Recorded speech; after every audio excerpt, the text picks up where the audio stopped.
How's it feel to be here in Hawaii for the training camps?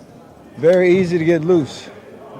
It's a beautiful venue, vibe. Obviously, we're here to work, prepare for the season, take advantage of these 4 or 5 days we have here, including the game. Very motivated to, and excited to get back to work. So it's a beautiful view to wake up to, and then when we're in the gym, we can get to work. Is it a nice change of pace from being in the Bay for training camps and obviously the summer that you had being away in Paris? It's kind of a change of scenery for you? I was honestly sick of traveling from the summer, but this is not a bad vibe for sure. We haven't done this before in the 16 years I've been here. I know they used to do it before I got drafted. I think they played the Lakers a couple years. So, yeah, it is nice just to get away from our facility for a week to start, especially with a lot of new people. So we're going to, and their families too, which is cool. What do you take away from the first practice? What do you take away from the first practice? Just good energy. There's not much you can really take away per se. It's just a matter of trying to learn as much with the few installs that we put on defense and offense. Guys compete. You got to get your chemistry with talking. That's a big vibe for us, especially the young guys coming in to find their voice. Us vets being able to set the tone.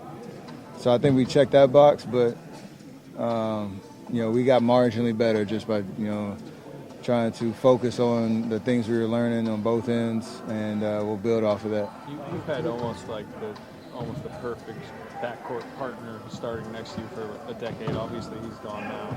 One of the stories of this campus who's going to emerge as the starting two. What do you like?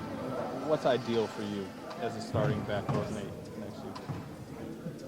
It's a great question. Yeah. That was nice. I like how you put that. That was good. I think we have options, obviously. We have a defensive-minded guy like Melton. You got a guy that's kind of a connector, can put the ball on the floor, create with BP. Obviously, me and BP started a couple times last year. You got Buddy who can shoot, space the floor, veteran who knows how to play. You got a lot of options. I don't know, and how with the backcourt in combination with our front court with size and versatility. There's a lot of things that we got to figure out this camp. To summarize it, I like where we're at with our options though, because I know with this roster we're going to have a lot of different takes on it as we go through the season, and I'm confident that we can adjust depending on who gets that role. You've been in the league for such a illustrious year. Just what continues to keep you motivated? What continues to keep you going, despite all the success that you've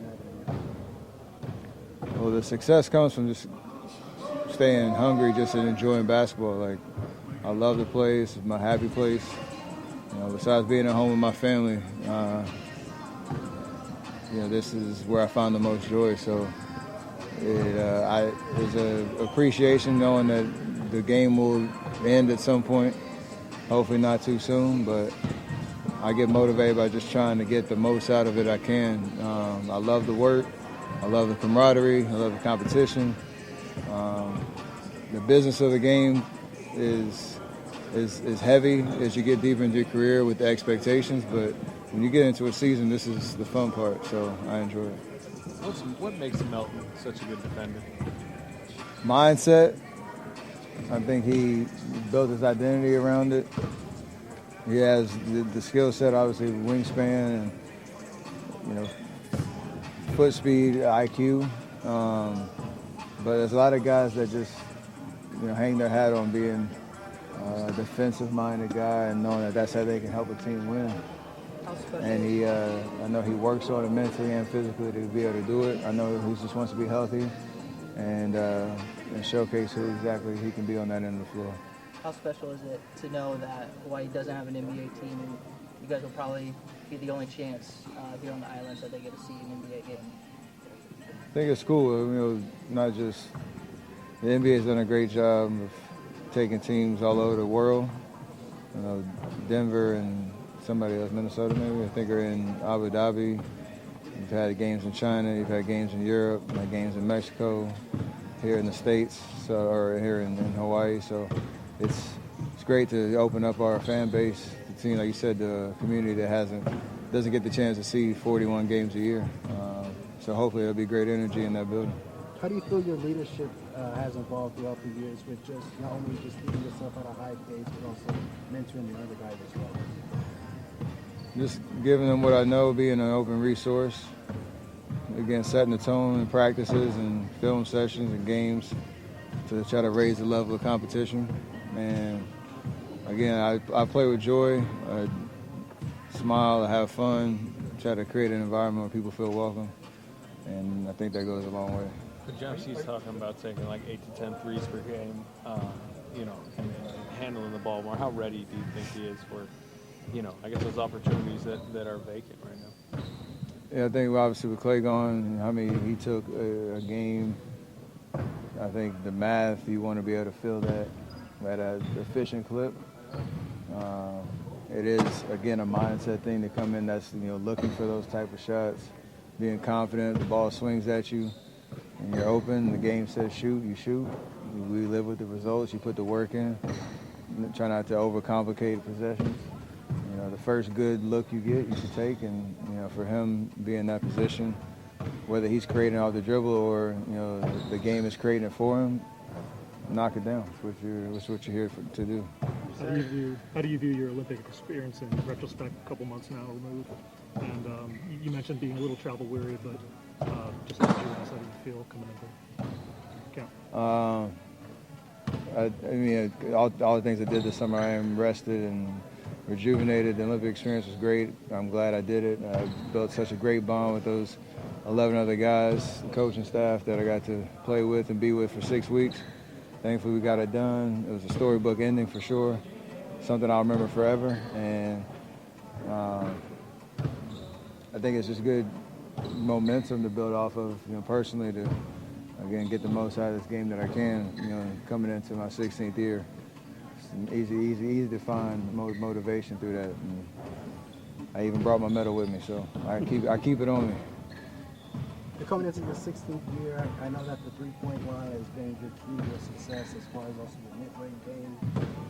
The NBA is obviously faster pace offense and whatnot. Just what do you feel you just have to either adjust, or just how do you want to innovate these days? Just do what I do well, even better, even more efficiently. It does get harder as you get older. 82 games is a lot, and what goes into it, you got a lot of miles on you, but that is you have to meet that threshold that I have for myself, the expectations I have for myself. So it doesn't mean a certain stat line. It just means the level of efficiency and a high level of impact that dictates or impacts winning. And I don't need to do anything special. Just understand what this team needs me to do to help us win. And that's not just putting the ball in the basket. That's everything else and the intangibles of just being a leader, being aware of what's going on. Steve talked about Terry working coaching staff and the offense. That'll evolve as we go through camp. I know the coaches have been grinding in the room, coach's room, talking about adjustments we can make and different sets you can put in and all that.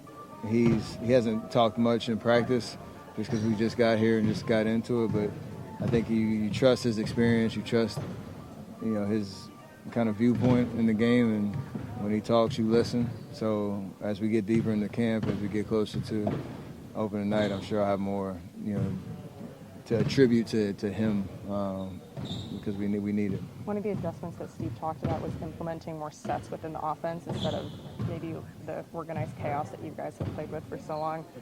You kind of been a big spearheader in that. How much of an adjustment do you imagine it would be for yourself to kind of play through more like concrete sets?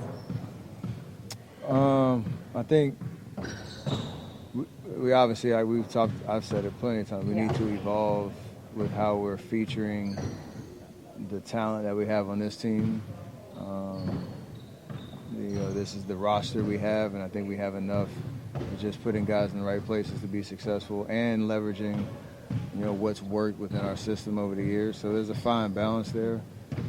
I trust myself to whatever the play call is, whatever position we put certain guys in and feature them, that I'll still get looks. I'll still be able to get to your pet actions and stuff like that, because it has proven, successful, but it's not the only thing you can do. So I don't know what it's going to look like come game 1, come game 10, whatever, but just, again, giving yourself to the team. It starts with me, all of Draymond, all the way down, because you can't do the same thing and expect, like I said it last year, expect a different result. So we got to be open to changes.